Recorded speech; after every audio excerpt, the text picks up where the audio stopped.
Ukraine ਦੇ ਵਿੱਚ MBBS ਦੀ ਪੜ੍ਹਾਈ ਕਰਨ ਗਏ ਕਈ ਬੱਚੇ ਨੌਜਵਾਨ ਮੁੰਡੇ ਕੁੜੀਆਂ ਉੱਥੇ ਜੰਗ ਦੇ ਵਿੱਚ ਫਸੇ ਹੋਏ ਨੇ ਤੇ ਸਰਕਾਰ ਉਹਨਾਂ ਨੂੰ ਜਲਦ ਤੋਂ ਜਲਦ ਵਾਪਸ ਲਿਆਉਣ ਦੀ ਕੋਸ਼ਿਸ਼ ਕਰ ਰਹੀ ਹੈ ਜਿਨ੍ਹਾਂ ਵਿੱਚੋਂ ਯੂਕਰੇਨ ਦੇ ਖਾਰਕਿਵ ਵਿੱਚ ਫਿਰੋਜ਼ਪੁਰ ਸ਼ਹਿਰ ਦੀ ਰਹਿਣ ਵਾਲੀ ਸਾਕਸ਼ੀ ਆਪਣੇ ਘਰ ਪਹੁੰਚ ਚੁੱਕੀ ਹੈ। ਸਾਕਸ਼ੀ ਨੇ ਗੱਲਬਾਤ ਕਰਦੇ ਹੋਏ ਯੂਕਰੇਨ ਵਿੱਚ ਜੰਗ ਦੀ ਸਥਿਤੀ ਬਾਰੇ ਦੱਸਿਆ। ਕਿਹਾ ਕਿ ਉੱਥੇ ਲਗਾਤਾਰ ਬੰਬ ਡਿੱਗ ਰਹੇ ਸਨ, ਧਮਾਕੇ ਦੀ ਆਵਾਜ਼ ਸੁਣਾਈ ਦੇ ਰਹੀ ਸੀ ਜੋ ਕਿ ਕਾਫੀ ਭਿਆਨਕ ਸੀ। ਉਹ ਯੂਕਰੇਨ ਦੇ ਲੋਕਲ ਵਾਸੀਆਂ ਦੇ ਨਾਲ ਹੀ ਸ਼ੈਲਟਰ ਵਿੱਚ ਰਹੇ ਤੇ ਉੱਥੋਂ ਦੇ ਵਸਨੀਕਾਂ ਨੇ ਵੀ ਉਹਨਾਂ ਦੀ ਕਾਫੀ ਮਦਦ ਕੀਤੀ। ਫਿਰ ਹੋਸਟਲ ਵਿੱਚ ਲਿਜਾਇਆ ਗਿਆ, ਕਾਫੀ ਦਿਨ ਉੱਥੇ ਵੀ ਬਿਤਾਏ, ਕਈ ਵਾਰ ਦਿਨ ਵਿੱਚ ਇੱਕ ਹੀ ਵਾਰ ਖਾਣ ਨੂੰ ਵੀ ਮਿਲਿਆ। ਉਸ ਤੋਂ ਬਾਅਦ ਭਾਰਤ ਸਰਕਾਰ ਦੀ ਮਦਦ ਰਾਹੀਂ ਭਾਰਤ ਵਾਪਸ ਪਰਤੇ। ਨਾਲ ਹੀ ਸਾਕਸ਼ੀ ਵੱਲੋਂ ਇਹ ਵੀ ਕਿਹਾ ਗਿਆ ਕਿ ਜੰਗ ਜਲਦ ही रुक जानी चाहिए है। अक्टूबर 2018 में गई थी मैं और वहाँ पे MBBS करने गई थी। फ़िलहाल मैं 4th ईयर में हूँ और सब कुछ सही चल रहा था, पर अचानक से ये सब हो गया जिसकी उम्मीद ही नहीं की थी कभी।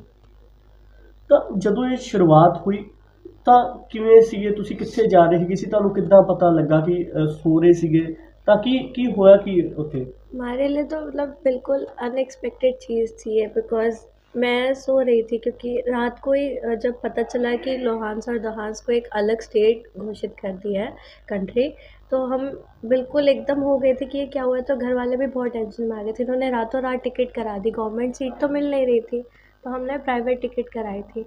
और ये लोग सुबह सुबह 5 बजे कॉल किए, मैं तो सो रही थी उस टाइम, मेरे तो 5 ही बज रहे थे। तो ये लोग बोले कि वॉर हो गया है। तो उस टाइम मेरी खिड़की शेक कर रही थी और बाहर मुझे लगा क्रैकर्स है नॉर्मल जैसे चलते हैं, तो मुझे लगा थोड़ा पास चल रहा है इस वजह से खिड़की शेक कर रही है। तो ये लोग कॉल पे कॉल कर रहे थे कि वॉर हो गया। मुझे बिलीव ही नहीं हुआ, मैं सो रही थी।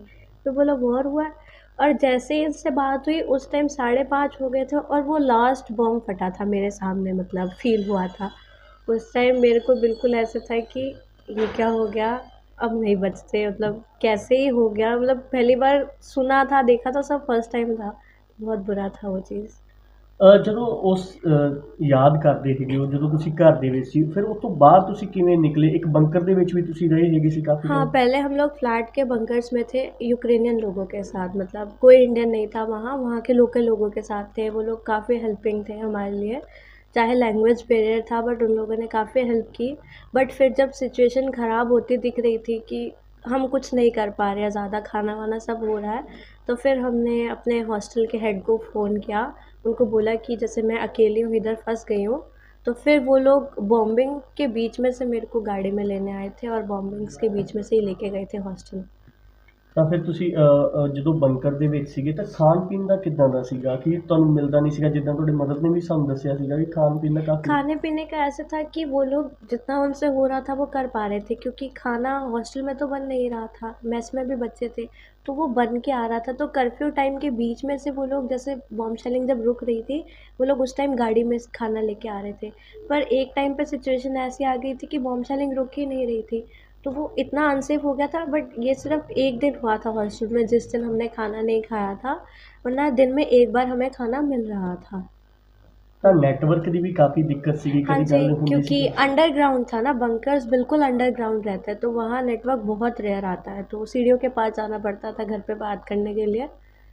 तो वही सब कि मैं फ्लैट से निकल के हॉस्टल आ गई थी। हॉस्टल में तो सब इंडियंस ही थे, तो उनके साथ हॉस्टल बंकर में थे फिर हम लोग। ਤਾਂ ਉੱਥੋਂ ਦੇ ਹਾਲਾਤ ਕਿੱਦਾਂ ਦੇ ਸੀਗੇ ਜਦੋਂ ਤੁਸੀਂ ਬਾਹਰ ਕੋਈ ਲੈਣ ਜਾਂਦੇ ਸੀਗੇ ਖਾਣਾ? ਤਾਂ ਉਸ ਟਾਈਮ ਉੱਥੇ ਕਿਹੋ ਜਿਹੇ ਹਾਲਾਤ ਹੋ ਗਏ ਸੀਗੇ ਕਿ ਆਸੇ-ਪਾਸੇ ਕੀ ਦਿਖਦਾ ਸੀਗਾ? आसपास तो कुछ नहीं दिख, मतलब लोग दिखना बहुत कम हो गए थे, क्योंकि सायरन वगैरह बजते थे तो सब मोस्टली अंदर रहते थे। भीड़ सिर्फ मॉल के बाहर बहुत भीड़ रहती थी, बहुत लंबी लंबी। पानी वानी सब स्टोर करना पड़ रहा था क्योंकि ख़त्म हो गया था एक टाइम पे पानी आना भी। और बस यही था कि सिर्फ बॉम्ब्स की आवाज़ सुनाई देती थी, ज़्यादा कुछ ਉੱਥੇ नहीं। ਚੋਰੀ ਵੀ ਹੁੰਦੀ ਸੀਗੀ? ਚੋਰੀ ਦੀ ਘਟਨਾਵਾਂ ਵੀ ਕੁਝ ਹੋਈਆਂ ਉੱਥੇ? ऐसा सुनने में आया था, हमने खुद हम्म। नहीं देखा, बट सुनने में ज़रूर आया था। बट उसके बाद गवर्नमेंट ने शूट एट साइट का ऑर्डर निकाल दिया था। तो ਤਾਂ ਤੁਹਾਡੇ ਨਾਲ ਇੱਕ ਉਹ ਵੀ ਸੀਗਾ ਪੜ੍ਹਨ ਵਾਸਤੇ ਸਟੂਡੈਂਟ ਗਿਆ ਸੀਗਾ, ਉਹਦੇ ਵੀ ਗੋਲੀ ਲੱਗੀ ਸੀਗੀ ਉੱਥੇ? हाँ जी, हमने सुना था उसको कीव से कॉरिडोर बना के लेके आए थे, वो हमारे ही प्लेन में आया था। ਹੂੰ। तो उसके साथ उसको 5 गोली लगी थी। ਜਿਹਦੀ ਡੈਥ ਵੀ ਹੋਈ ਸੀਗੀ हाँ जी, अच्छा वो उसका सुनने में आया था कि वो हमारे हॉस्टल से खाना लेने गया था और जब वो काफ़ी देर तक वापस नहीं आया था तो हमारे हॉस्टल हेड्स ने उन्हें कॉल किया, तो किसी यूक्रेनियन लेडी ने कॉल उठाया था और उन्होंने बोला कि इस तरीके से हादसा हो गया वहाँ पे। ਤਾਂ ਫਿਰ ਤੁਸੀਂ ਉੱਥੋਂ निकल के किਵੇਂ आए?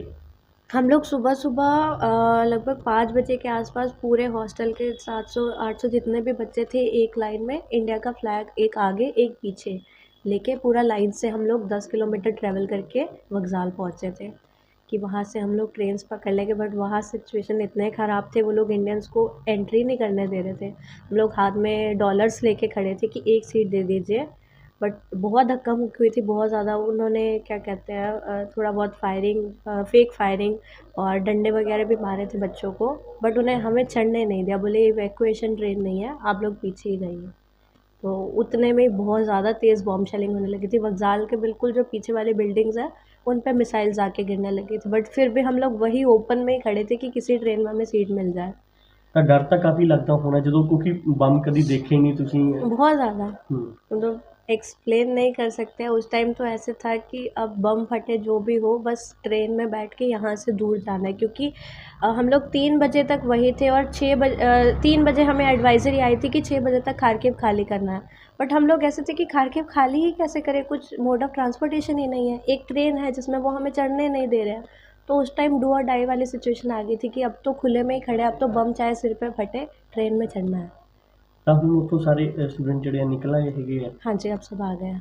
ਤਾਂ ਘਰੇ ਆ ਕੇ उसके बाद फिर हमें बोल रहे थे कि एम्बेसी का मैसेज आया कि पिसोचिन जाना है।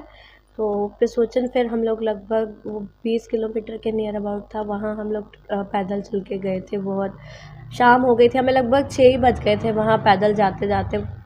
ਕਿੰਨੇ ਕਿਲੋਮੀਟਰ ਦੂਰ ਸੀਗਾ ਉਹ? पहले बोला था कि 10-12 है, बट जाके पता चला कि लगभग 20 किलोमीटर के आसपास था वो, और हम सुबह 10 किलोमीटर वक्ज़ाल भी पैदल चल के आए थे। तो उस दिन लगभग हम 25 से 30 किलोमीटर पैदल चले थे।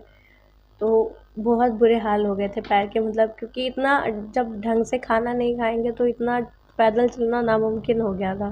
बहुत ज़्यादा पैर पूरे स्वेल हो गए थे नीचे से, पर पहुंच गए क्योंकि जान बचानी थी अपनी। ऑब्वियसली रुकनी चाहिए, बट लग नहीं रहा है रुकेगी, क्योंकि ज़ेलेंस्की भी नहीं चाहते हैं कि वो अपनी 2 सिटीज़ ऐसी उन्हें दे दे और नाटो में शामिल ना हो। बट रशिया व्लादिमीर अपने उस पर अड़ा हुआ है कि उसको चाहिए वो। सबसे बड़ा क्वेश्चन मार्क है फ़िलहाल, मतलब इतना स्ट्रगल करके हम लोग 4th ईयर तक आए थे, अब कुछ समझ ही नहीं आ रहा है। वो लोग बोल रहे हैं कि 21st के बाद में भी ऑनलाइन स्टडी स्टार्ट करेंगे, बट जैसे वहाँ के हालात लग रहे हैं कुछ होप दिखाई नहीं दे रही है अभी। देखते हैं क्या बनेगा। ਤਾਂ ਸਟੂਡੈਂਟ ਇੱਥੋਂ ਕਿਉਂ ਛੱਡ ਕੇ ਜਿਹੜੀ ਮੈਡੀਕਲ ਦੀ ਪੜ੍ਹਾਈ ਉਹ ਬਾਹਰ ਕਿਉਂ ਕਰਨ ਜਾਂਦੇ ਹੈਗੇ ਆ? क्योंकि मेन रीज़न है अफोर्ड नहीं कर पाते हैं, मतलब कितना भी कर लो यहाँ की सीट्स अफोर्डेबल नहीं है एक आम बच्चे के लिए। मतलब मैं कोई बहुत ज़्यादा ब्रिलियंट स्टूडेंट नहीं हूँ, मैं एक बहुत ही मीडियम स्टूडेंट हूँ। तो मेरे लिए नीट में एक सीट सिक्योर करना पॉसिबल नहीं था। बहुत ठीक ठीक मार्क्स आए थे मेरे, बट उसके बेसिस पे कॉलेज में फिर वही इतना करोड़ रुपए लगाने वाला था नहीं मेरा बैकग्राउंड। फिर हमने बाहर ही प्रेफर किया। मतलब हम यही चाहते कि यहाँ किसी तरीके से, क्योंकि अभी तो हमारे पास यूक्रेन से कोई होप नहीं है, और वहाँ जाना अब दोबारा, मतलब फैमिली भी वो ट्रॉमा दोबारा नहीं चाहेगी झेलना। कोशिश कर रहे हैं कि इंडिया में ही अगर हमारा कुछ सेटलमेंट हो जाए तो वेल एंड गुड है। हाँ, घर आके मतलब पोलैंड तक भी हमें ऐसे था, क्योंकि हम जब लवीव पहुँचे तो लवीव बोल रहे थे सेफ़ है, बट जिस दिन हम लवीव पहुँचे लवीव में भी बॉम्ब शेलिंग चालू हो गई थी। तो हमें था कि अब लवीव में भी हम लोग सेफ़ नहीं है। फिर पोलैंड आके भी बहुत कुछ सुनने में आ रहा था। फाइनली जब इंडिया आए तब हमें लगा कि अब बच गए हैं। नहीं, मतलब अब ऐसे है कि अगर हल्का सा कुछ तेज़ शोर हो तो पहले आता है कि बंकर ढूंढना है, बंकर ढूंढो, बंकर में जाना है। मतलब वो माइंड इस तरीके से सेटअप हो चुका है कि हल्का सा शोर भी थोड़ा कर रहा है।